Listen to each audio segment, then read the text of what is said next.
Greetings, dear friends. Fanatical Dragon back once again, and today very excited to tell you that I, along with two of my very, very good friends, Jason from Martial Arts Theatre 3000 and Sean from Food for Thought, have decided to start a podcast. So the three of us are going to sit down every month on our new show called the Mic'd Avengers. First episode is what you're going to watch just after this introduction, but it's also available everywhere podcasts are available, and you'll find a link to that underneath this video. So please head over there and subscribe. It would mean the world to us. A bunch of you already have, and thank you to everyone who's already downloaded and listened to the show. We're going to spin them out each month. For the first couple, we're going to put up videos as well. Then after that, it's probably just going to be audio only, because I think they're pretty long, about an hour or so each. And it's going to be an awful lot easier for a lot of people to just listen to it on the go. So you can do other stuff while you check out the episode. Going to be a mix of old school kung fu, but also introducing Jason to kind of much more modern action movies from Japan, from Indonesia, and from Korea, which Sean and I have seen a lot of, and Jason has seen absolutely none of. So we're looking forward to kind of basically staging interventions and showing him some movies that he's not had a chance to, and in between that, getting into a whole bunch of old school kung fu movies that we all know and love already. So I hope you join us. I hope you enjoy this first episode, and if you do, make sure to jump on over and subscribe wherever you check out podcasts. But enough rambling, on with the episode. Greetings once again, true believers. Fanatical Dragon back once again, and today delighted to be joined by two of my favourite people on the planet, Sean from Food for Thought and Jason from Martial Arts Theatre 3000, for our Halloween spooktacular. Kinda. We wanted to do another one of these. Oh, sweet. Nice. I was going to bring it out later, but regardless of what month we were going to be in, right? We wanted to get together again because we had such a blast doing the Bruceploitation chat. I had such a blast doing the Dirty Ho chat that we wanted to do it again. And Sean, I think it was you that had said, let's try and maybe find something a little bit spooky Halloween themed. Yeah. And we decided upon, I'm sure that everybody who's seen the thumbnail for this already knows, but we're doing Human Lanterns. Sun Chung's Human Lanterns. We probably all watched the 88 Films version. Yep. Yeah, I don't have the slipcase, unfortunately. They how 88, that series got really rare. But this one was on Amazon. I was like, cool, I grabbed it. It just didn't have the slipcase. It was only like $20. So did you get the poster inside? No, I don't think. Okay. Yeah, I have it in my room here. I could grab it, but no, it doesn't have the poster or the booklet. No, just the disc. Of course, the flip side cover with the original poster, but no slip. Maybe that's what they're doing. They're putting it on Amazon a little bit or something. I don't know. I don't know. We can get into that towards the end because there's definitely been a wee bit of a shift in the more recent releases are devoid of any extras, and this was still at a time when they were jam packing quite a lot of extras on here. But the back of the box, for those that I'm assuming if you're watching the stream, you've seen Human Lanterns, but the back of the box tells us, amidst a long-held rivalry between two distinguished gentlemen is an unbalanced and aggrieved craftsman of lanterns who seeks bloody retribution. Featuring the Shaw Brothers' custom brand of martial arts mayhem, Human Lanterns also tags into the craze for the American slasher film and the earlier Hammer horrors by providing a grisly take on the serial killer feature in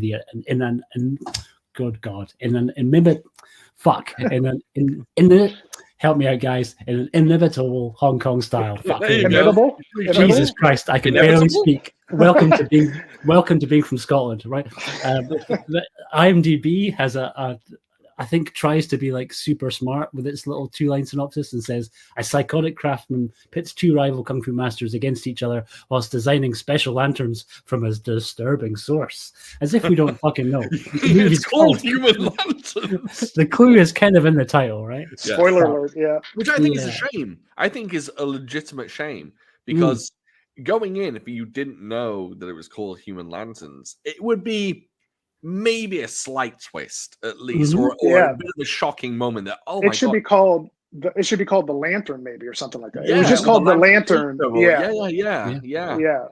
But, I should check and see, because I think the original Hong Kong title was different, but I think it's still almost the same. I think it's just Human Skin Lanterns.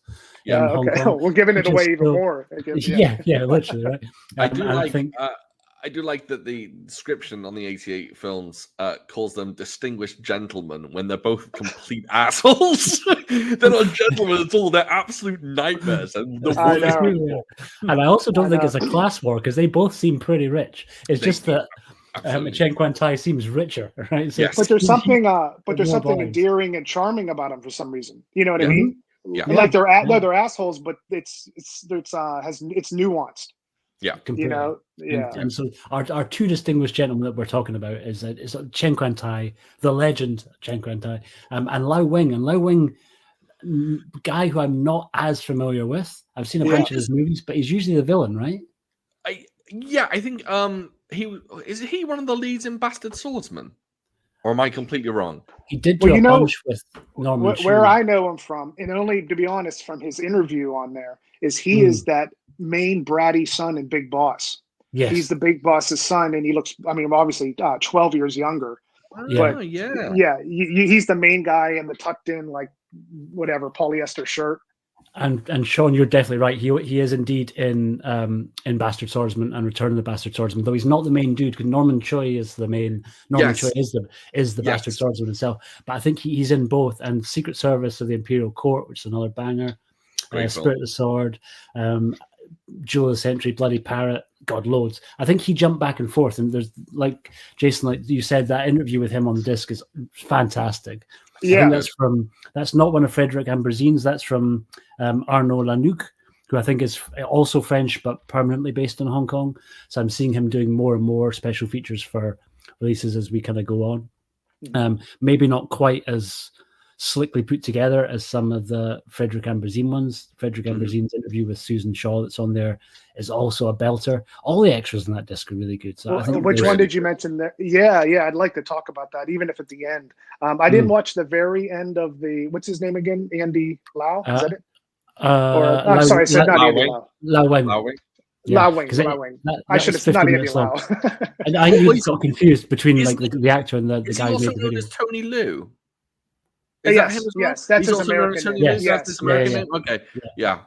And but I will say it's funny. Like his is like a sophisticated getting into movies thing. The girls are just talking about how they wanted me to get nude. They want me to get nude. They want me. I think Linda Chu talked about them wanting to get nude. I was like, man, times have changed. That sounds borderline like harassment. I mean, she's like, oh yeah, he was my mentor months and months on end. He just wanted me to get nude in this film. So I was like, oh okay. I think nobody was having, from the sounds of it, the overall perspective that I got from all of the interviews was no one was having fun on a Sun Chung set, right? He sounds like quite a taskmaster. At one point someone said that he gets so carried away he would end up getting himself in shot a whole bunch of times, and he'd have to reshoot that take, and a lot of the takes were kind of like loads of prosthetics, so a lot of setup and prosthetics. You know what vibe I'm getting from him? In the aesthetics we can get into, and the way he sounds on thing is Stanley Kubrick, because I can see because Stanley Kubrick was notorious, like, you know, the behind the scenes footage of The Shining and that. But the obsession with each frame, I can see that in Sun Chung. This is not like, you know, I mean, my God, the attention to details. This is like, I don't know. It's like what's the guy that did the puppets for Jim Henson or whatever? I mean, this is like practical. I could not believe watching this how detailed each shot was, the framing, the lighting. Jason, this was your first time watching the movie, wasn't it? Yes, it was. Do you want me to tell you my overall initial impression? I would love to, because we've both seen it a bunch. I think, Sean, you've seen it a few times, didn't you? I when it comes to musicals and the horror of Shaw Brothers, I've not seen much at all for whatever reason. I want to pull it back a little bit, but why I put on the governor, I got to tell you, watching this, I couldn't help but think this is like the best thing I've ever seen. Honestly, like watching this, I could not, my internal dialogue and how I felt, I think it might be like the best Shaw Brothers movie I've ever seen. Wow. And like, you know, dude. No, I'm saying it. No, and I want to be like, I don't want to have a lot of hyperbole or be like, you know, there's a guy in Howard Stern's show named Richard, and everything's his favorite. I'm not like that, but I was like, damn, I got to tell these guys, this is like, I can't even get past. Like, I mean, Chang Che and Lau Kar-Leung are like all of ours. They're like my two train tracks for Shaw Brothers, and that's all I would watch. But you come to know, like, the later period, Lau Kar-Leung's really ramped up. The later period, Chang Che is more stripped down. Like I've talked about the Two Champions of Shaolin, how I remember renting that when I was watching a ton of Bruceploitation. And I was so used to the like ragtag, grab a camera, shaky, like they're in some gravel pit, like you don't know what's coming next. you can rely on Chang-Chi, especially in the Venoms. It's going to be very static. And like Dragon said, they really carried it a lot because he was getting older and not as hungry. I remember when I rented Two Champions of Shaolin, I was starving for some Shaw Brothers because it wasn't on TV at the time. And I was like, oh, I'm back home. I'm back in this Shaw Brothers set. And I was like 11 years old. But it also felt very barren. And like, I was like, if you watch Two Champions of Shaolin, there's just everything is so open and the actors fill it in. But if there's kind of just two of them talking, I don't know, it's just very barren, not a lot of stuff in the background. So when you get to Sun Chung, I sometimes get a feeling I'm going to get that same feeling. I mean, the opening thing, it felt like a wuxia film of Tony Liu doing his sword play on that little deck. There's like I don't know, like a lantern, a different type of lantern, like a flame, whatever, off to the side. And I just knew this guy is framing every shot. And the colors were so amazing. The acting was so amazing. I just was so blown away. I don't know. It just felt like it had that it factor, like almost Steven Spielberg-esque. Like there's some masterful things there. And like I've seen Avenging Eagle, and now I'm seeing, okay, this guy likes horses a lot.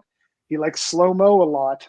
But he likes dolly shots. Lots of dolly shots in this. Yes. I will say this: his dolly shots are perfectly crafted. They're wonderful. They're not just thrown in there. They add something awesome to the film. I really appreciate them. Yeah, and apparently he was a lot more hands-on with the choreography as well. I think. I think the Kubrick analogy is one that I didn't immediately see, but I think that's actually really good.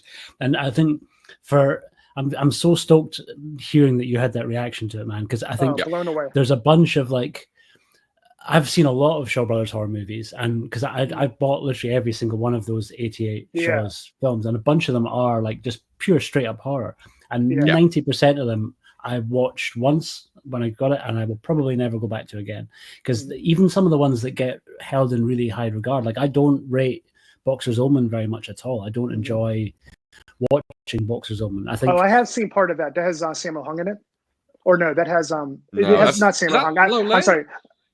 I was mixing. There is a scene inside of a boxing ring. I was mixing that Game of Death. I was mixing that with Game of Death of the boxing ring. I have seen parts of Boxer's Omen, but I have not. Isn't there like a really violent like scene around that boxing ring, like something in the locker room? Kind of quite aggressive, really annoying soundtrack in places too, where it's kind of like just using sound almost like as an extra element to torture you with.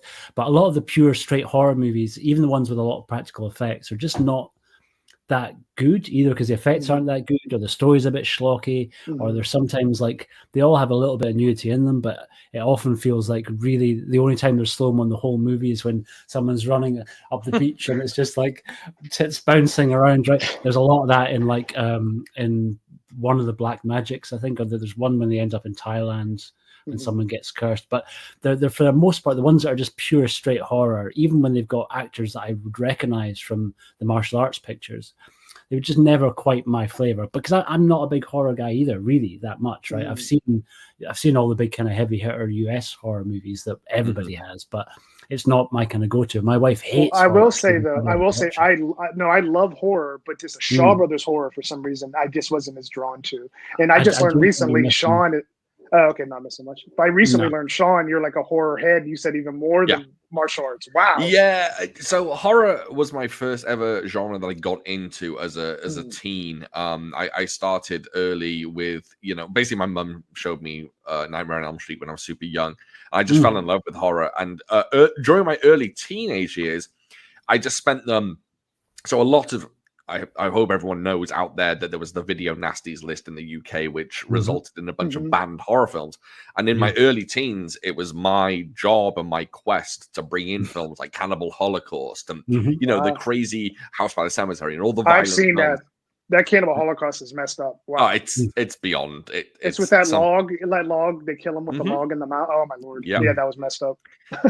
So I started getting those, and then it wasn't until later on where I discovered Drunken Master, where I fell in love with martial arts. Now these days, I kind of balance or I shouldn't say martial arts. I balance Hong Kong cinema or Asian cinema with horror, but I definitely watch a lot of horror these days. And because there seems to be more releases of mainstream horror, like US horror, I tend to watch more of those, and then I pick up the Asian cinema releases and watch them as well. So I don't know, horror and Asian cinema has kind of been a nice balance for me. And I think this movie is I'm glad you said the word balance. This is working so well because I think it's like one of the Shaw's movies that does have one toe in horror, but it's still definitely very much a kung fu flick. It's still definitely got a bunch of really incredibly well staged, really beautifully kind of executed and performed, and quite a bit more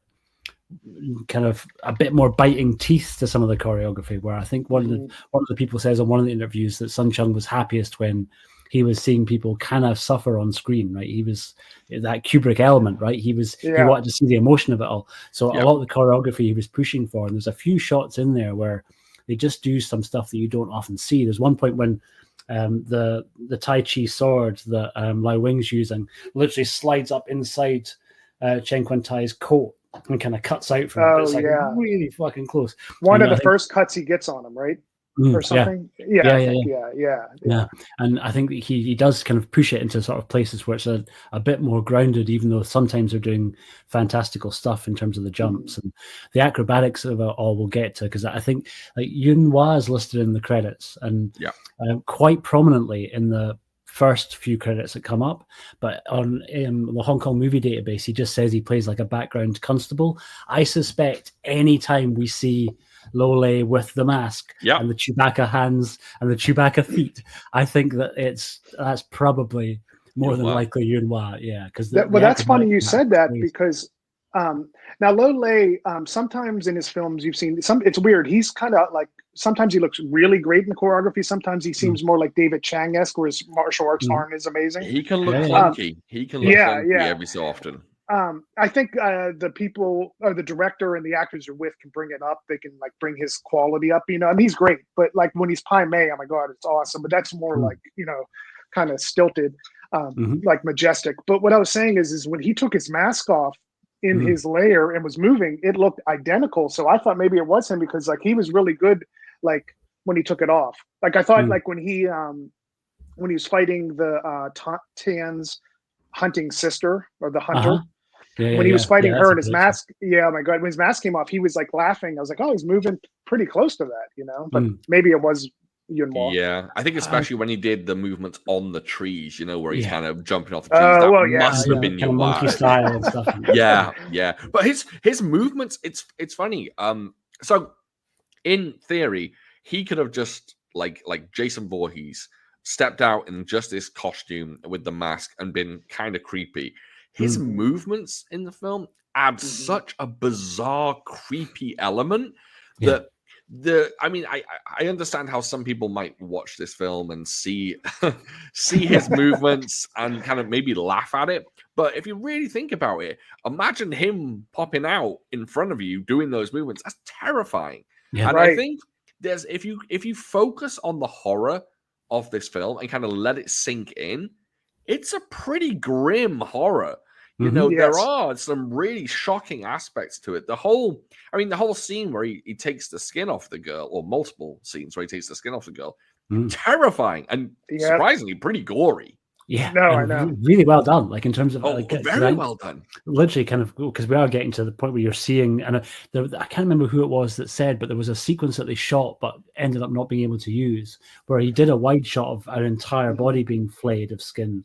And it was like. Well, I listened to not the whole thing, but I listened to the commentary, and I gave those guys a shout out on Podcast on Fire yesterday. I thought that was impressive on Facebook page. That they did a really good job. They did. But they summed up that there's the UK and the US versions based off the UK, which was missing part of the skinning scene. But I guess this was supposed to be intact, unless you heard there was like another one.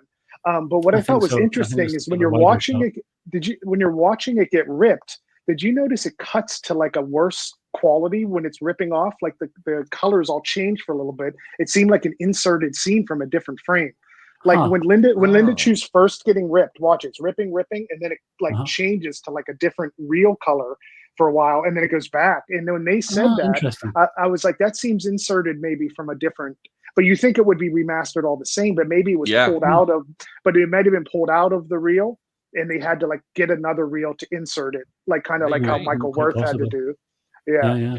Huh. But I didn't notice the shift, but I think, and I've seen it quite a few times. That didn't jump out at me, but this was the first time, because I knew we were doing this, that I really probably dived into the extras, and so it was hearing her speak about there being an extra thing they'd shot. But I kind of got the sense that just never even made it into the original cut.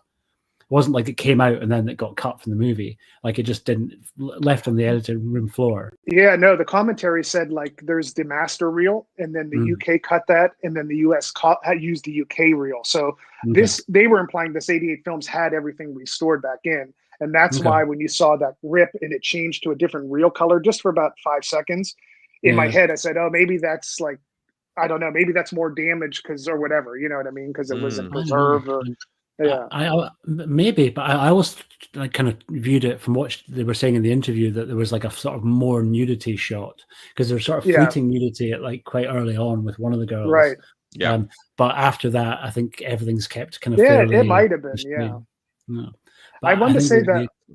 Oh, I'm sorry. I just wanted to add that Linda Chu. That's like the Shaw Brothers effect. Horror movies do this sometimes, but I thought it was impressive how set up Linda Chu was, you know, like as like they were dueling for her and everything. And then when that blade was coming on her head, I was like, oh my God, they're killing her already. And I was like, but that's cool, because that's Shaw Brothers thing. That's the magic of Shaw Brothers. When Guok Choi dies so much and everything, as much as you love him, you don't know who's going to die. Sun Chen, the hero. Like, that's what's so great about it. It's like, it's definitely different with the Chinese culture. You know, you're never going to see Sylvester Stallone die in the movie. And and in horror movies, sometimes the main girl, like, I don't know, if you're watching Texas Chainsaw Massacre with Jessica Biel and she's on the main thing, she's not going to be the first kill. You know that. you know?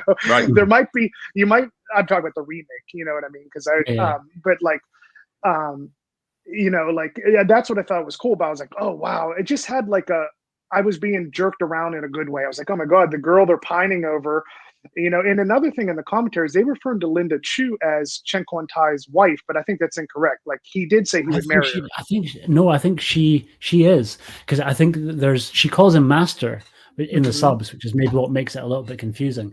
But I think that the deal was that she was her character was the one, because her character's name is, let me get the character names up. I think she is, oh God, I can't even see here. I have some of the names. Well, I got to say, while you're looking it up, Sun Chen Sergeant Poon is the funniest name for a cop. I mean, gosh, that's like a porno plot of her, Sergeant Poon. I mean, I don't know how that slipped through. What's Linda Chu's other name? Because I think they've got her. I made myself a little note thing, but I don't have her. I have her Yen Chu. Is that her Chinese name? She's Choi Sung Wan. Yeah, I do have that written. Yeah. I think she is meant to be playing, like, she was definitely the kind of the source of the original grievance, because obviously, as clearly spoilers for we kind of find out that Lole's instigated all of this because he was beaten in a duel many years previous, a duel for the heart of her character, essentially. And so ultimately, because he lost the duel and got scrapped, he couldn't look up in the martial world, and she ultimately ended up going off with him and marrying him. But the only thing that made me question that is whenever she's like talking to him, that big blown up fight they have in the brothel, she says, oh, well, will you redeem me as your concubine? She said, because Master Tan, he said he will marry me. That's what she said in that girl. Oh, wait, hold on. That's a different girl. There's like kind of like super expensive prostitute that comes to the brothel. Yeah. And they're both are two guys. Well, the one that walked in, and when he walks her in, that's not Linda Chu? No. When he walks her into the one that offers him tea, and he's like, I'm not drinking tea from you. I'm not drinking your polluted tea. Yeah. I think that's Chen Kuan-tai's wife, you're saying. I think so. Because that's Tanny Tien Ni's character, I think. Well, I thought the first girl that gets killed, and the one he's arguing with in the brothel, and the one that what I don't know what you to call him, the monkey skeleton. Whenever Lole kills the first girl, takes her away, isn't that Linda Chu? No. That's not Linda Chu. I think that's Tanny Tien Ni. I think that's the prostitute character, and the kind of the last. Okay, so the girl in the interview in the extras is not the first girl to die in the cuts. No. But I thought she was saying she was being told to scream worse. Yeah, that is her. It is her. It is. Yeah, that's in the interview with Susan Shaw, right? Yeah. Right. Well, there's two interviews. There's one with Susan Shaw. Oh, I didn't see the other one. Sorry. And as Susan far as I know, all I was saying is I thought they walk Linda Chu in, right, and then they go back to the brothel and they whisper and they say, "Oh, she's with Master. She's with, I'm gonna say his name, Chen Quan Tai, but she's also seeing Tony Lu's character." So later it shows them arguing with, I thought was Linda Chu, and he's saying, "Oh, you can be with anyone, but you're not going to be with him." And she's saying, "Well, he said he'll marry me." And then she goes into the bath, and then Lole's character comes and gets her, and she's the first kill. That's in my mind. I thought that was all Linda Chu is that character. No. Okay. I think that's Tanny Tien Ni. I think Susan Shaw speaks about Human Lanterns because it's been used on the Human Lanterns disc, but she's got a quite small part in Human Lanterns. Oh, okay. And I think she's just literally one of the other girls in the brothel. I don't think she does any nudity in Human Lanterns. I don't think she's one of the girls that gets killed. I just think she had a small part in it. She's included, I think, because Frederick Ambazine had interviewed her and specifically asked her about. Oh, the first girl. But Linda Chu, remember she said she had to scream louder? Yes. Okay, so which kill was that? She does the last one.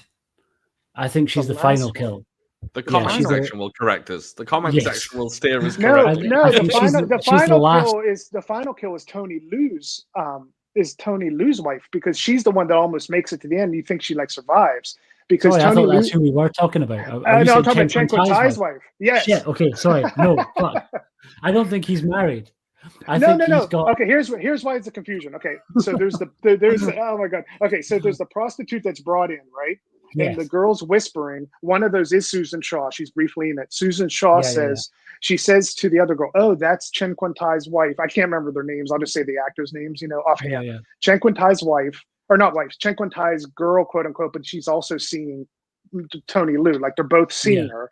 So they both jump down on the fans. That's Linda Chu. And then she argues with, I swear that's Linda Chu. They walk in.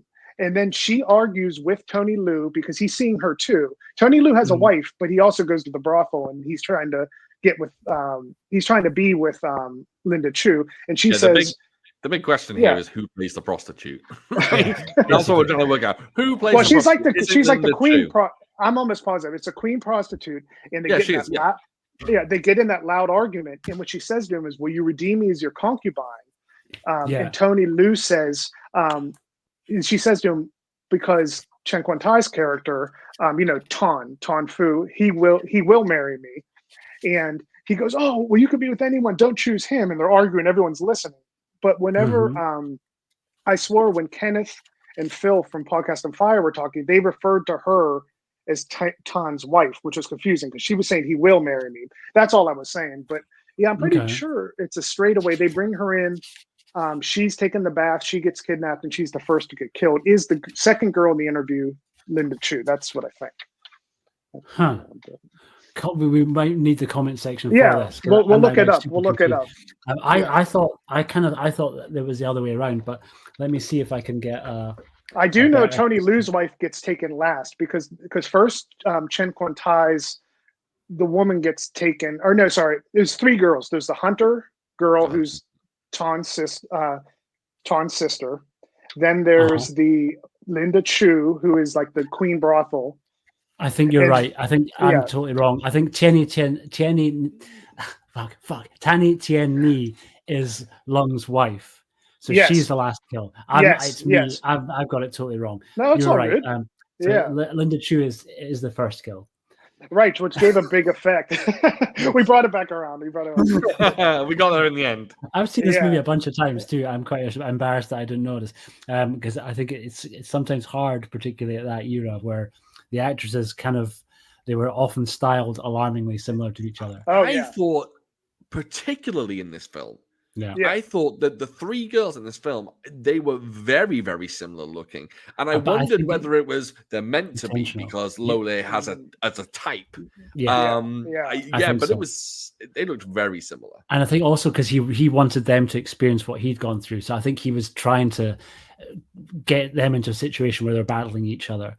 And so I've definitely the woman had to look like like the Linda Chu's character had to look like the wife that he ultimately lost out to. So yeah, I think it probably is a conscious choice, and it's not that we are being one of those dudes that just thinks everybody looks the same, right? Of course, no. No, but they're all the garb of the time or whatever you want to call it. It's all very, very similar. The dressed up, very, especially the brothel girls are always like in the same type of, you know. Well, let me ask you off the jump. So, like, bringing it back to you guys, what is Dragon? You go from what is your overall take rewatching it? Where does this sit for Shaw Brothers for you? Way high on the horror side.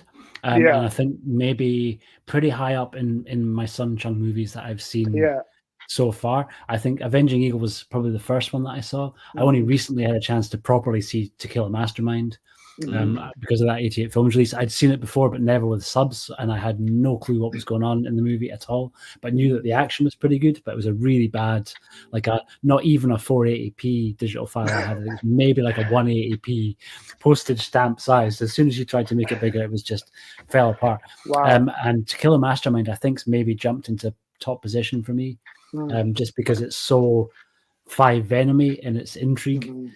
Where there's a great kind of underlying secret organization, and we can chat about To Kill a Mastermind another day, but I think Human Lanterns is pretty up there, and pretty up there in terms of Lolé movies for me too, because I think he gives a great performance in it.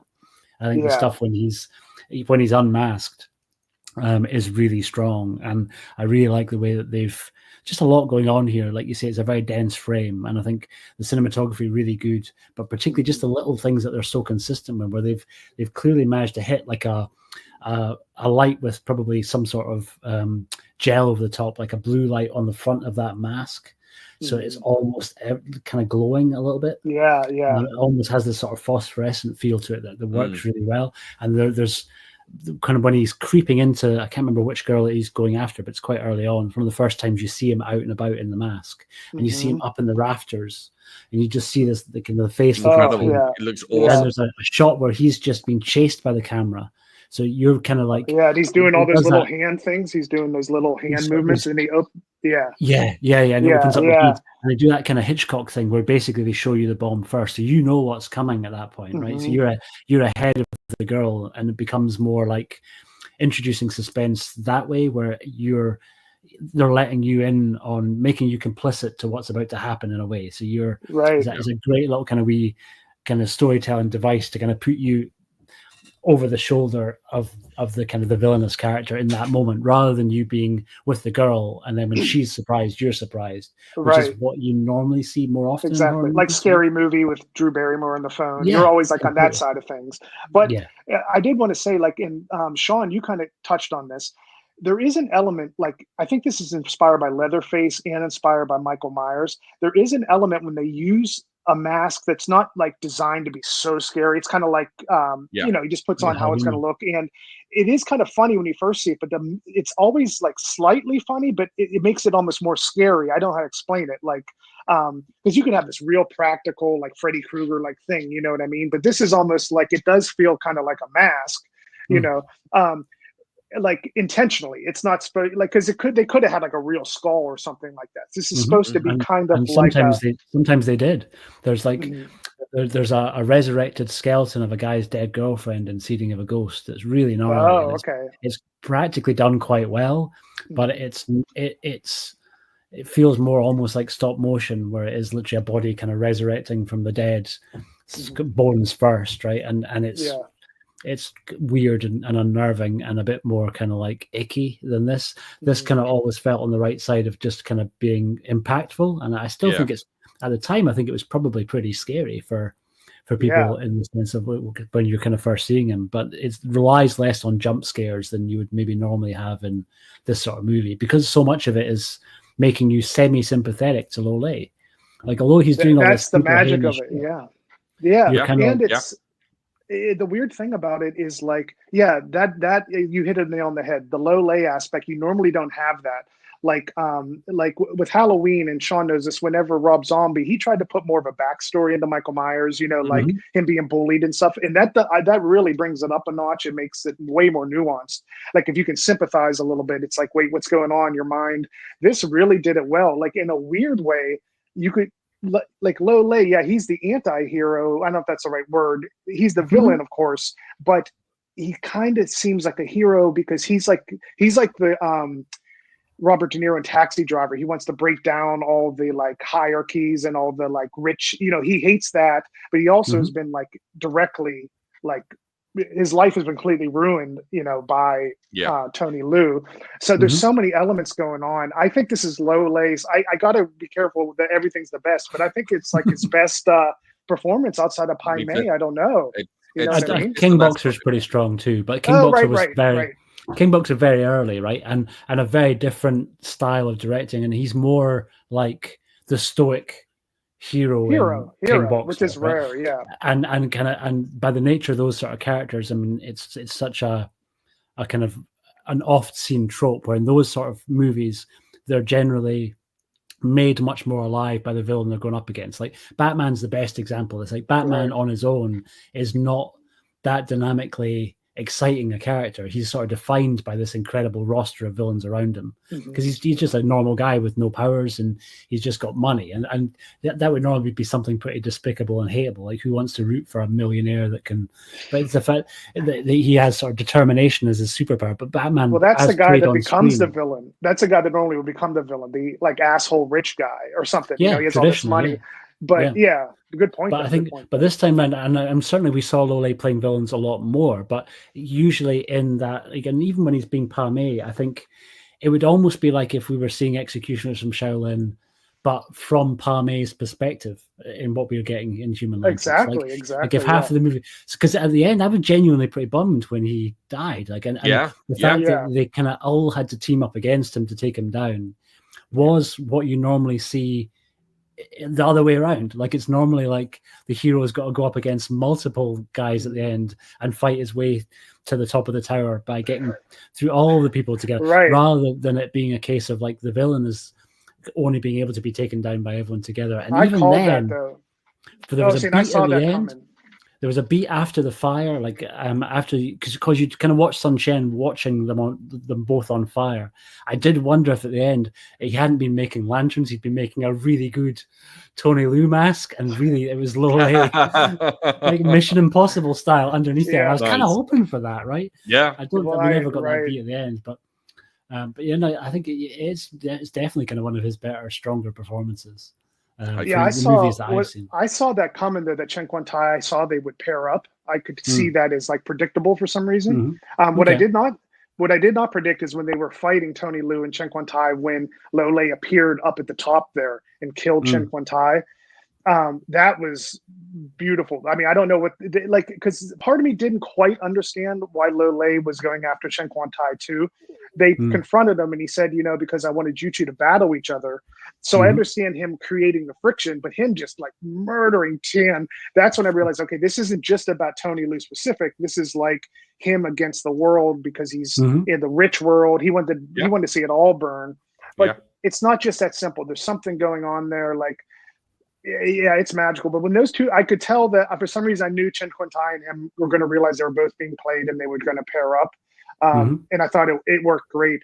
That Lo Lei character, though, I think it would have been cool if he lived and did some sequels, but that's too cliche for horror movies, right? If there was like 5 Human Lanterns or something, They did it with the other ones. They did it with Black Magic quite a bit, and the Black Magic movie, I don't think necessarily warranted getting a Hex. Also got a few sequels, and the first Hex is amazing, but the second Hex after Hex not so much so, and they sort of often descended, just the ones that made money, they kept on trying to milk a bit more.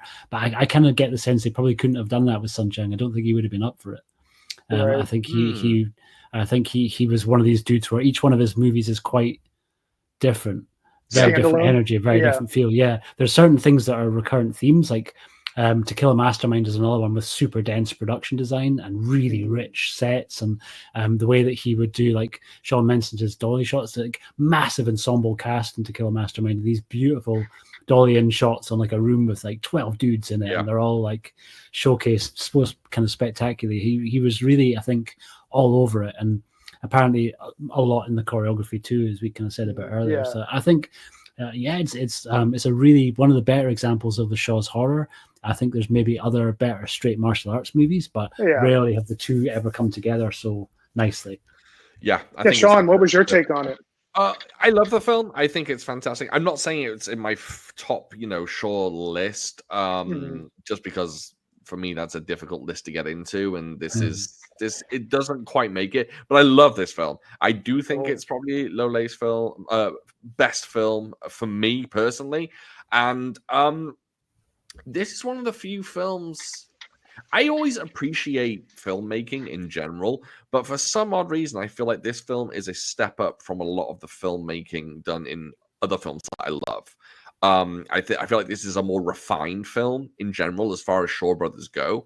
And Sun Chung is very, very impressive as a director, and it's made me want to revisit a lot more of his other films. I do want to watch The Avenging Eagle again. I think I have the German Blu-ray of that somewhere. Just wait for a month, dude. It looks so good on the show. That's what I think I'm gonna do. I did watch To Kill a Mastermind, which of course is incredible. I loved everything about that. But I have that thanks to you, Sean. I have it in my watch pile. Thanks to you. Thanks again for that. Yeah, no problem.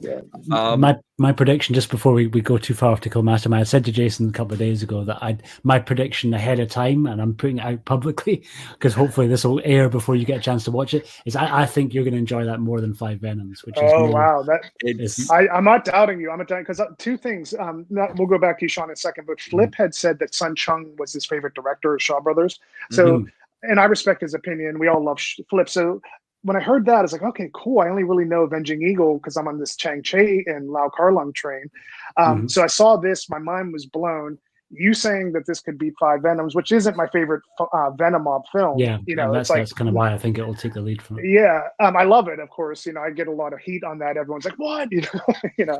But anyway, yeah, Sean, we were saying though. Speaking of the Venoms, I love the fact that I'm going to word it in a way that probably isn't true, but it felt like this a little bit. So I was watching the film, and I love how it feels like Sun Chung is directing the film and everything's going smoothly and everything's going wonderfully. He's making his, an incredible masterpiece of a horror kung fu hybrid. And it feels like halfway through the film, he goes, I'm going to need an extra fight. Let's bring in Lo Mang. And let's just throw my audience a few extra fight scenes. But it's so great that Lo Mang appears. He has like 2 fight sequences, and those weapons he uses are so unique and so interesting. And of course, Chang Kwan-tai using the fans. I love that stuff. I love it. So I break it into different rounds with a different colored fan each time. Exactly. Yeah. I think this is it may not be one of my favorite Shaw Brothers films. I just feel like it is one of the most pleasing Shaw Brothers films. And I mean that in terms of horror fans, wuxia fans, drama fans, straight up kung fu fans. I think it has something for everyone, and I think audiences in general can sit and I think, if I remember correctly, I did a podcast on this film, and if I remember correctly, I think my wife really enjoyed it. And she's kind of hit and miss when it comes to Shaw Brothers. But I think she really enjoyed this one, and that's what I think the kind of selling point is on this film. I think it has something for everyone, and I think if more people set their eyes on it, they would really enjoy it. Yeah, I wanted to add usually on Venom films, it needs 3 Venoms in it to be considered a Venom film. We were one short. I could have had this on my Venom mob list, Have you guys ever noticed, when Venoms left, the main guys they pushed at Shaw Brothers were Chen Kwan-tai, Lo Mang, and Sun Chen. Not the main, but one of the main people. Because if you watch a lot of those later wuxia, it's usually Sun Chen and Chen Kwan-tai, Lo Mang, and mixing them up. They kind of brought, this isn't just a one-off of them. They're in a lot of those later 1984 and 85 Shaw Brothers ones. Chen Kwan-tai's which is great. And I've not seen all of them. Sometimes I'll dip into my movies I have ripped, or I'll go to YouTube. Do want to get a fight scene to put on Instagram. I was like, oh, I got to go watch this. So I'm like, wow, it's Chen Kwan-tai and Sun Chen again, which is cool. And it makes me realize Sun Chen, he might be the best Venoms actor, because they're not known for being were you thinking that too, Sean? I think Sun Chen has a very specific star quality to him. I think he exudes some kind of like star quality, and I feel it's like Bruce Lee-esque. It's Bruce Lee-esque. Yes, and I think if he would have been given more leading roles, I think he could have absolutely shined.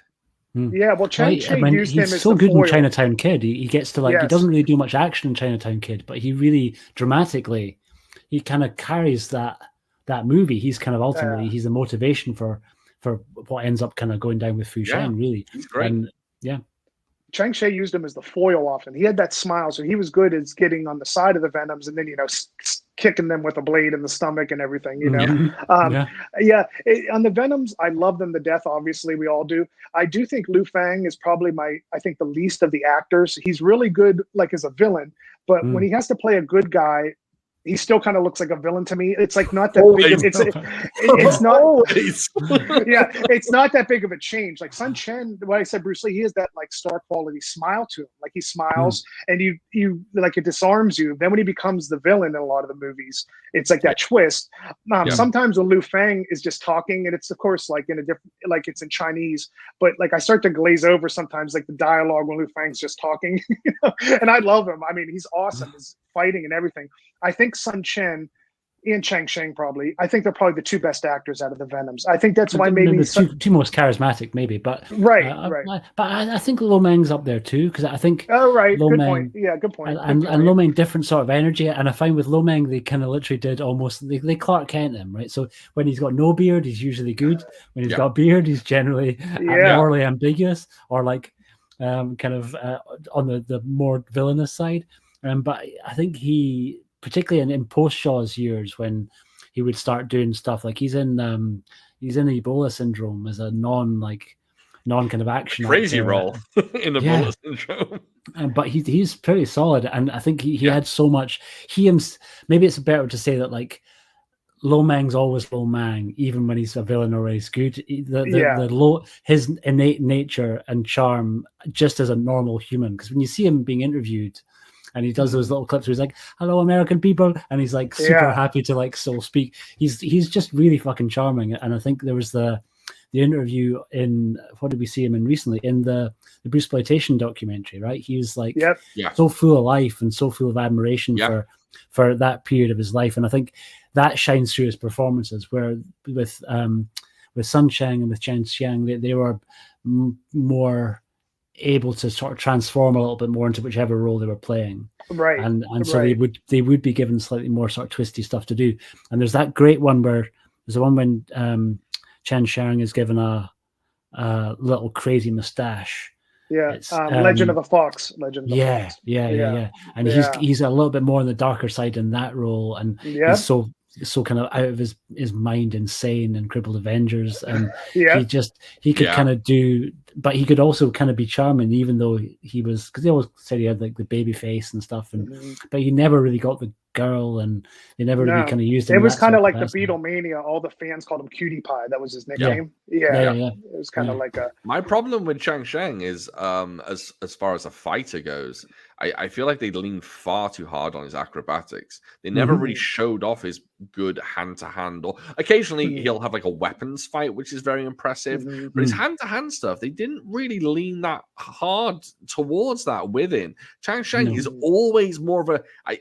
This isn't the best word, but he's more of a dodger to me. Someone comes at him, he dodges by flipping and jumping. Taunting. Yeah, exactly. He doesn't really, I don't know, he's not as hard hitting as like Lo Meng, for example, who are obviously and even in Kwok Choi. I don't know. There's something that irks me about the fact that they leaned on his acrobatics so hard, and he's amazing at acrobatics. Have you seen Shanghai 13? Oh yeah, Because I know he choreographed that too, and I think he does a little bit. He's a bit more grounded because he's a little bit older. Yes. But also he does every single fight scene with like a cigarette hanging out his mouth, which I fucking love. Like, he just spends goes through the whole movie just smoking in that kind of white outfit. But I think you're definitely not wrong. I think he was the tumbler and the acrobat of the squad. Well, that's why they killed Lo Meng a lot, because they wanted to have the last fight be the three of them. They killed off Lo Meng because they wanted it, because those were the Peking opera guys, Liu Fang, Kwok Choi, and Chang Sheng. So that's why, man, Lo Meng never makes it in those movies to the end, like rarely ever. He was the only one from Hong Kong, wasn't he? He was the only one natively from Hong Kong. Yeah, I guess he used to practice his mantis like in a yard. He was like a business guy, and one of either Chang-Chi himself or one of Chang-Chi's assistants saw him like in a yard doing the mantis style, so they brought him in. And which is interesting. I think he had the star quality so much that when you listen to those Linda Chu, she got brought in a different way. But Shaw Brothers reminds me of Abbey Road Studios. Like I love the Beatles so much. It seems at Abbey Road, they have all these rules. Like the Beatles would try to break them. They had a microphone. It had to be this far from the amp. And John Lennon's like, no, come on, we sold so many records. We're putting it closer, and it created feedback and stuff. When I hear about Shaw Brothers, I feel like these rules, like a guy would want to be like a star, and they usually had to work him through. You have to do this certain amount of movies before So it's interesting when you see Linda Chu say, oh, I was just sitting there, Mona Fong. She had, was it Sun Chung or one of them came, or no, the other director they mentioned a few times. Lee Han-sin. Yeah. Like she got kind of like fast tracked into it a bit. And Lo Mang, they brought him fast tracked, but it seems like even like Chang Sheng, when they saw them he saw them, what was it? Not Marco Polo. It was on Shaolin Temple, that period. They saw but they still had them have to go through the full Shaw Brothers training and all that stuff. It's very kind of conveyor belt. It worked, obviously, but it isn't that type of US thing where it's like, hey, I like how you look. We're going to give you a line. Come here. You know what I mean? It didn't seem like you could kind of just hop in and have like lines in the movie suddenly because the director caught your eye or you caught the director's eye. It seemed very formal. And I like to hear when the rules were broken a little bit.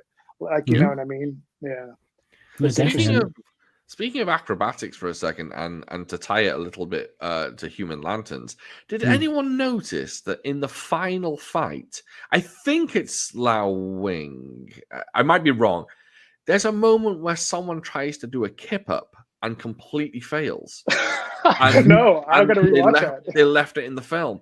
Wow. And I could be completely wrong. Maybe he's meant to do whatever he does, but it looks very odd. That he goes for a kip up and kind of just lands on his back again. And it just doesn't look right. And it was a bizarre moment where I was just like, what the hell just happened? Was that meant I got to rewatch it. Yeah, it's interesting. I caught more of those when I was doing that 1978 film. I just wanted to grab a little bit of Gordon Liu when he's going against he just passed away. Hoi Sung, what's his full name? Lee Hoi Sung. Yeah, and he's practicing, or it might not. Yeah, I think it is that fight. Yeah, he's practicing from 36 Chambers. Yeah, so when he's like trying to beat the butterfly swords, he does this spin around, and right before he does it, he like completely almost eats dirt, like he slips, and they left it in. I was like, wow, it's like a bloopers thing almost. You think, but. Yeah, you do catch those a lot in some of these movies. There's a Venoms movie where a guy gets hit in Two Chambers of Shaolin, this water sprays out, and everyone guesses with it if it's brain matter or something. It's so odd. Like I think it was supposed to be blood, and they forgot to change the color or something. Quite possibly, yeah. Speaking of, didn't you think that shot of Lo Lei? It was just a little bit of a shame how fake the blood looked in that shot. Maybe it's when he got cut in his forehead. Like, because the blood sometimes does look more theatrical. It's like, man, the lighting of it being outside and this 88 films restoration so good is like, man, that looks like theater blood and not like that dark real blood, Yeah. I mean, Shaw's blood always had a particularly kind of slightly kind of campy quality to it. Or maybe wrong to say campy, maybe better to say Hammer quality to it. Because the Blood and Hammer movies was kind of the same too. I think during that time, blood was the same across the board. You watch Lone Wolf and Cub, the blood is bright red. And if you look, even Giallo films from like Lucio Fulci or someone like that, the blood is kind of over the top red and not quite realistic. So I don't know what it was, but it kind of has a novelty to it that I kind of like. It's vibrant. It adds a vibrancy to a death scene. So I kind of. I think it was masked. I think it was masked in the VHS years. They like blended in better. Because do you remember when it went to Celestial? That's when I started seeing the frames in the blue sky in the background. Like there's a part Chang Sheng's on the roof, and you could see the seam. Of the building, all that stuff was kind of masked, and the blood in the VHS. Notice an awful lot of the wires too. A lot of the wires. Oh yeah, and the hair. You remember they put the hairline, glue on the sideburns and stuff. But that's a curse, isn't it? It's a gift and a curse that we're going to get these films on Blu-ray and some of them even on 4K. But the clearer the picture gets, we're all like, "Oh, amazing! Look how crisp this looks." But the more crazy shit you see, where it's just like, "Oh, I'm seeing wires all over the place." Some of these Jet Li films, I'm scared to watch Tai Chi Master 4K. Because that film has wires all over it, so I wonder how many I'm going to see. That's my favorite Jet Li movie. That's Warriors, or what's the original name? Twin Warriors. Twin Warriors. Yeah. Great film. When I saw that was like, because I'm always the old 70s, 80s. That was the 90s movie with him and Michelle Yeoh. I was like, wow. I was like, it's almost a little too undercranked for my liking, because that one's really undercranked. I don't know if you've seen that in a while. Yeah. I mean, my gosh, it's like crazy. But that's what gets me nervous when I heard you guys talk about the frenetic camera work in these newer movies. I think I can dig on it though. It's a mixture of like way undercranked and way shaky sometimes. It feels very far away from seeing the Venoms with Chang-Chi possibly sleeping and having to do like those long takes. But but to be honest, Dragon, you getting me into John Wick, that has a lot of more frenetic. I was like, no, it helps. It gives like a different element to it. Gets you more in the fight. I think so long as what you're filming is competently staged. And I think that was where sometimes some of the criticism that was leveled at Bourne, even though I think Matt Damon did do quite a bit of work and got himself in a lot of shape, it wasn't choreographed in the way that we think of things as being choreographed. Oh, right. And so Bourne was notoriously, I think the first one not so much, but as the series progressed, it was the one that always got the worst accusation of if they didn't really know how they wanted the fight to go down, they would literally just shoot the camera, right? To kind of try and make it. And they were like 2 feet away. They were like 2 feet away was part of the problem. It felt like it was an elevator fight. And it's like, I bet you Matt Damon trained more than they should have gave him a little bit to show it off a little more, I thought. Yeah, a little bit of distance. But I think same thing. Because I mean, you've got a whole journey to go down, and we'll get onto that in a wee second. But let's bring Lanterns home. Sure. Kind of guys, like kind of final thoughts. I think obviously we're all endorsing and recommending that people should absolutely check out the movie. I'm sure if people are listening to us shoot the shit about it, I certainly hope they've seen it. If they haven't, I think you'll still get a lot from the movie, even though we've spoiled the absolute shit out of all the beats of it. Still watch it, because I think it's still available from 88 Films. On Amazon US. I got it for $20 next day delivery, but it doesn't have any of the posters or frills on it. No slip cover. And if you're hesitating over watching Human Lanterns, I'll just tell you to do this. Just look at the front cover of the 88 Films release. It's got so much going on and it all looks amazing. It's got nudity, it's got weapons, it's got creepy people in masks, it's got blood. It's just, just look at the cover and I guarantee it'll sell it. And it's because every single one of those beats is in there.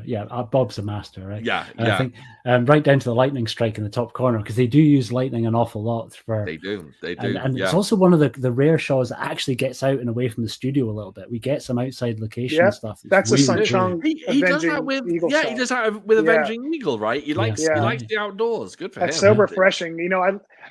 And I'm running out of time a little bit, I was saying, but that's the thing about it. When I said Abbey Road, there's these parameters to the Shaw Brothers. Like the Bruceploitation, they can go like probably without they didn't have a license to it. They'll go down into Chinatown and be filming all this stuff. You don't know what it's going to do. You can feel kind of like the parameters a bit. Sun Chung pushed that to the edge. You know what I mean? It's kind of like a video game system where later in the life of the system, you get the best games. It's like Sun Chung. I don't know. That's what I'll say to people. If you like cinematography, so dense, like Dragon said, amazing cinematography. The drama, it starts out as a drama, a little bit of a wuxia feel. Then the horror comes in. And I'd say, even if you don't like Kung Fu movies, this could have, I mean, I don't know what would have happened at the end. Even if it didn't have Kung Fu, it could have been an amazing movie, It was that good. It could have been played dramatically for the whole thing, totally. And that's the base. So you throw in this great fighting that, like, when it comes, like, oh, yeah, it's a Kung Fu movie. It seems really late when the Kung Fu comes in, right? Like a real fight, I feel, So I think my last thing is, if you like Kung Fu, if you like good drama, if you love amazing Shaw Brothers sets and good horror, it has it all. Go watch Human Lanterns, And it's a morality tale. Oh, of course. That's the biggest takeaway. Yeah. It's got a moral to it. Just don't be a rich dickhead, basically. Yeah, that's the one flaw. When Tony Liu went to Lole, I think they could have made that. It was like strange that he like. I thought there should have been a little more dialogue there. I was like, wow, like he cut his head and ruined his entire life. He's like, come on, like I don't know. That part it worked.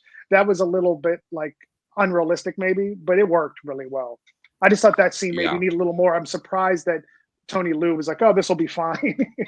Well, I think it was his arrogance and his ego, because he won the fight. So technically, he had more face and he had like the more kind of power in his mind in that dynamic. Right. And he didn't know that Lole had been like basically spending his whole time learning demon crazed style, right? Were you guys surprised it didn't go to the lantern? I thought it was going to get to the lantern finale where they would show the lantern at the like showdown. I like that twist. Yeah, I thought it was going to get to that. Yeah. I thought the lanterns would tie more into the end, but no, I think the human lanterns much more of a MacGuffin. Right. But the human lanterns were the ones, and did he actually mimic each character that he killed and put their faces into the lantern? I thought so, yeah. Mm-hmm. Okay. They didn't showcase the skin as much. I thought it'd be more like a square. You'd see the skin, but it's kind of like a stretched face. Or yeah. Yeah. No, I'm kind of glad they didn't go down that way, because there was the other, like, my favorite lantern element in it, which we haven't mentioned, is the fight inside the restaurant, when again it's like a straight up power move by both guys, where because Sun Chung shows up and is literally like, you can't fight in here, you're disrupting people. Yeah. And he's like, food and drinks are on me, right? So then everyone's all automatically on board, and Sun Chung can't say shit, and he's like, and I'll pay for all damages. And then there's that great little back and forth. Yeah, with I know why you like that, Dragon. You like that I love it. It's Dirty Ho-esque. It's like a little bit. Yeah, because it's like they're stifled, and it involves I don't know how to pinpoint. I can tell you like sophisticated, like hidden kung fu. I don't know. I have to get it better. Not always hidden, but no, I think I didn't even make that connection. But yeah, I think you're right. I mean, I think part of it is just I like the way that the kind of story beats work, because I think it's always, I mean, we've all seen loads and loads of really great action, but action without context can tend to be a little bit dull over time. No, right? I know. It's like a guitar solo. By character. Yeah. A guitar solo is only as good as the song. Totally. Yeah. And I think it ties into their arrogance perfectly. They're just, completely, and it broadens their character development, because look, they turn around and they're like, well, we can practice martial arts in public, like they're not actually fighting. I just think it's a beautiful piece of like arrogance, and it works perfectly within the confines of the film, because it's just like, oh, I get it. These characters are just not good people and just believe that they are the shit, essentially. And it even has it's got a super goofy move when he jumps up and wraps his leg around the kind of the chain that's holding up the lantern. What was that? Just weird, like in terms of just because there's obviously wires holding him up at the other side, but somehow it kind of works. Like although it's sort of goofy, and he's just sort of using it to ultimately try and pour wine on Chen Guantai's head, and it felt like a Sun Chung element. That's like his twist. Like that felt. I don't know too much about him yet. I can't wait to dive into more. But that felt Sun Chung-esque. Like him, because he likes to slow things down in the important moments, and it's like maybe that's like, because I've noticed he has a lot of slow-mo, of slow-mo. The big moments in Avenging Eagle and in whenever Chen Guantai those punches, but he keeps the slow-mo going for a while, Oh, he directed he directed The Deadly Breaking Sword and The Kung Fu Instructor, which comes out I've seen month now. Yes. T Lung, it's a great one. Killer fight. It is a very good film. And The Deadly Breaking Sword does not get mentioned enough. It's really, really good. I saw it so long recently. Ago. It's so good. It's so good. I gotta see that. I reckon. I hope it gets some kind of Blu-ray release at some point. I got those old DVDs. Remember those old DVDs? Oh, sorry. Go ahead. Was that it's on one of the Shout. It's on one of the Shout ones, I think. Oh, maybe is not. it? Okay. Maybe not. Maybe not. I have to check. I think it's on one of the Shout Factory newer ones, Deadly Breaking Sword. I'll have to double check. Okay, I don't have them all yet. They came out so thick and fast that it's really hard for me to remember which is on which one. Which is what a wonderful thing for us to be complaining about. Like first world problems, as they say. Yeah, totally. Yeah. Do you remember those old Sword Masters? Do you remember those old Sword Masters? Yes. Yeah.